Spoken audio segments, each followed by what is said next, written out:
My name is Anneke van den Broek and I'm the owner and founder of Rufus Coco and the Fur Salon. So we've hired two roles with Richard Lloyd. The first one being a finance and operations manager, but the key one is actually our CFO.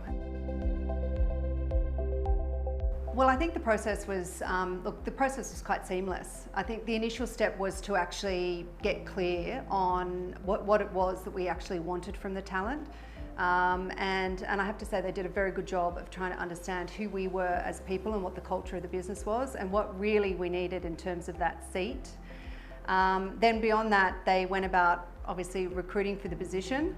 And narrowed down to a range of candidates that we were thoroughly briefed on prior to meeting, which I really appreciated because it saved me a lot of time.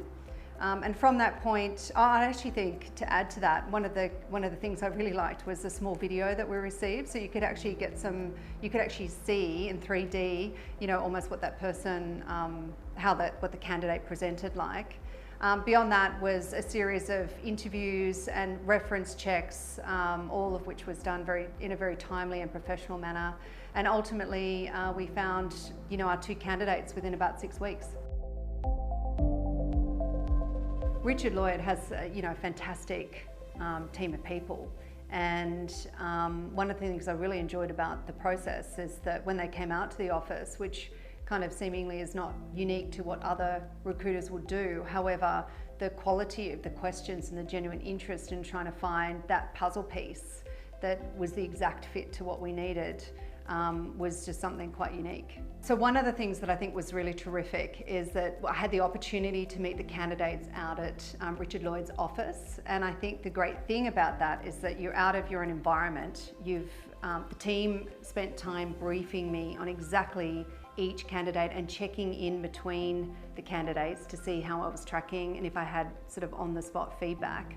But it gave me, you know, it was very convenient in a short amount of time to sort of have all my candidates sort of back to back so I could appropriately compare and contrast and then provide the feedback as I went. Yeah, the aftercare process was great, actually. And look, it is quite unique to the way that has been my experience in dealing with other headhunter, recruiter style businesses. Usually it's a phone call and usually they're checking in to see, you know, basically if the candidate's fulfilling the role and if we're happy with the candidate and getting a lot of feedback. But I think the other thing is I could really sense that they were paying attention to what my feedback was, because then when you got a further call they were checking in on the last points that you raised the last time. So you could see that it wasn't just a cursory call, it's actually somewhere someone actually cares about whether the actual relationship between you and the candidate's working.